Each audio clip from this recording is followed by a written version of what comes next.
اللہ تعالیٰ سورۃ آل عمران میں ارشاد فرماتے ہیں جو شخص خیانت کرے گا وہ شخص اپنی خیانت کی ہوئی چیز کو قیامت کے دن حاضر کرے گا۔ اس کی بڑے معنی ہیں، ذرا سنیے گا آپ۔ یہ آیت کا ترجمہ کون سی سورت کا ہے؟ سورۃ آل عمران کی آیت ہے، آیت نمبر 161 ہے۔ اس کی تفسیر اب میں نہیں کر رہا ہوں، آگے سنتے جائیے آپ صرف حدیث کو۔ حضرت ابو حمید سعدی رضی اللہ تعالیٰ عنہ فرماتے ہیں جناب نبی اکرم صلی اللہ علیہ وسلم نے ایک قبیلے کے ایک صاحب کو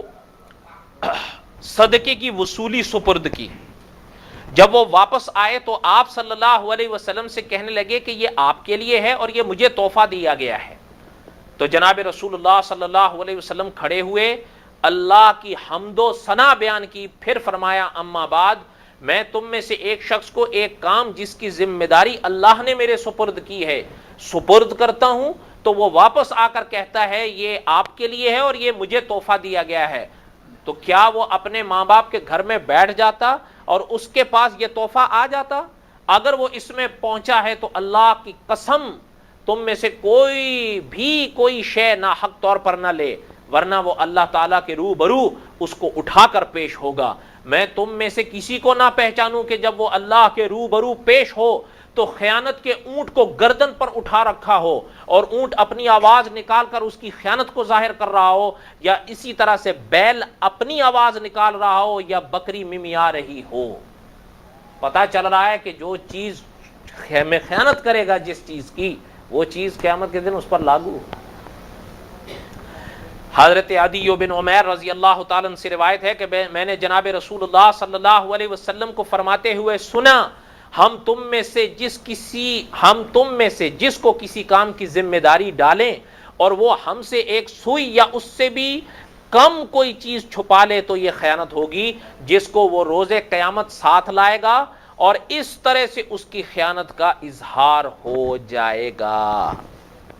حضرت ابو ہریرہ رضی اللہ تعالیٰ عنہ بھی فرماتے ہیں، اس حدیث کو بھی سن لیں، رسول اللہ صلی اللہ علیہ وسلم نے کھڑے ہو کر خیانت اور اس کے معاملے کے بارے میں بڑی تنبیہ ارشاد فرمائی ہے۔ یہ سچی بات ہے۔ حضرت شیخ مکی صاحب کے بھی الفاظ ہیں، یاد رکھیے گا کہ 2 رکعت نفل اشراق کے پڑھنا بڑا آسان ہے، معاملات صاف رکھنے بڑے مشکل ہیں۔ پتہ تو اس وقت چلتا ہے نا جب معاملہ پر آتا ہے بات۔ فرمایا آپ صلی اللہ علیہ وسلم نے، حدیث کا ترجمہ سنیے، خبردار تم میں سے کسی سے اس حالت میں نہ ملوں کہ اس کی گردن پر خیانت کا اونٹ بول رہا ہو اور وہ یہ کہے کہ یا رسول اللہ میری مدد کریں، اور میں کہوں کہ اللہ کے سامنے میں تیری کوئی مدد نہیں کر سکتا، میں نے تمہیں آگاہ کر دیا تھا۔ حضور بتا گئے صلی اللہ علیہ وسلم، اور حضور صلی اللہ علیہ وسلم کی تابعداری میں، اتباع میں صحابہ بتا گئے، صحابہ کی اتباع میں علماء بتا گئے۔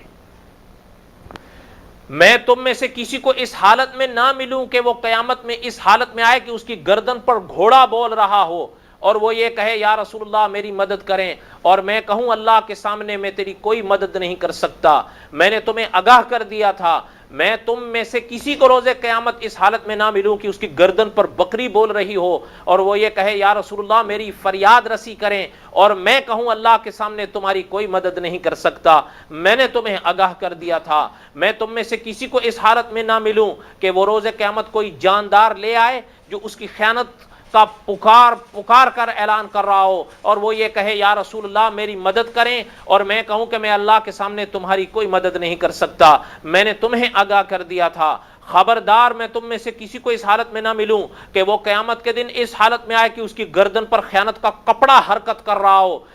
یہ کہے یا رسول اللہ میری مدد کریں،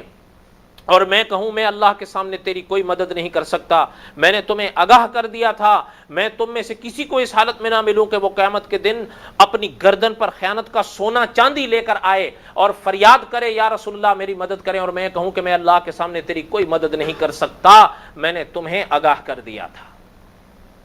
دعا کریں کہ اللہ تعالیٰ خیانت سے بچنے کی توفیق دیں۔ حضرت عائشہ طیبہ طاہرہ رضی اللہ تعالی عنہا سے روایت ہے کہ جناب رسول اللہ صلی اللہ علیہ وسلم نے ارشاد فرمایا، جس شخص نے ایک بالشت کے برابر بھی کسی کی زمین ظلمن چھین کر، بالشت برابر کتنی ہوتی ہے؟ یہ جسے ہمارے زبان میں ایک گٹھ ایک گلٹ کہتے ہیں، یہ آپ صلی اللہ علیہ وسلم نے فرمایا جس شخص نے ایک بالشت کے برابر بھی کسی کی زمین چھین کر ظلم کیا، روز قیامت اتنی مقدار میں 7 زمینوں تک کا طوق اس کی گردن پر ہوگا۔ اس حدیث کو اگر آپ نہ سمجھ سکیں کہ یہ سزا کیا ہے، سمجھیے گا، ٹوکرا دیکھا ہے کبھی آپ نے؟ ٹوکرا، اس میں مٹی بھر لیا کریں اور اس کو گلے میں باندھ لیا کریں، پھر اس حدیث کی سزا سمجھ میں آ جائے گی۔ اگلی بات سنیے، یا تو اتنی مقدار زمینوں کی اس کی گردن پر ہوگی، حضرت شرح میں لکھ رہے ہیں، جس کو ساری دنیا دیکھتی ہوگی، یا وہ زمین کے اتنے حصے کے نیچے ہوگا اور ان زمینوں کا بوجھ اس کی گردن پر ہوگا۔ اس کے دوسرے معنی کی تائید میں احمد طبرانی میں 3 روایات ہیں جن کا مفہوم یہ ہے کہ وہ سب زمینیں کھود کر پانی تک پہنچے گا اور پھر اس کی گردن پر ان سب زمینوں کا بوجھ ڈال دیا جائے گا۔ اگلی بات سنیے، حضرت ابو مالک اشعری رضی اللہ تعالیٰ عنہ سے روایت ہے کہ جناب رسول اللہ صلی اللہ علیہ وسلم نے ارشاد فرمایا، سب سے بڑی خیانت اللہ تعالیٰ کے نزدیک 1 ہاتھ زمین کی خیانت ہے۔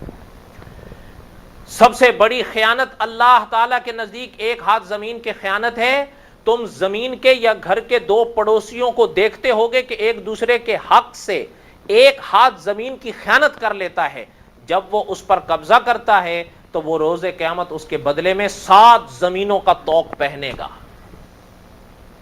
اتنی زمین کی کوئی پرواہ نہیں کرتے نا ہمارے لوگ کہ چلو جی خیر ہے۔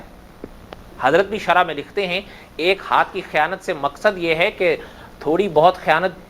کر جاتا ہے، اتنا ہی طوق گلے میں ڈالا جائے گا۔ 1 ہاتھ کی مثال حدیث میں اس لیے ہے کہ عموماً 1 ہاتھ یا اس کے قریب پر لوگ ہمسایوں کی زمین پر قبضے کر جاتے ہیں۔ اب تو اس جرت کی انتہائی نہیں رہی، بعض پڑوسی تو کرایہ دار تو ساتھ رہنے والے پورے کے پورے پلاٹوں مکانوں پر قبضے کر جاتے ہیں۔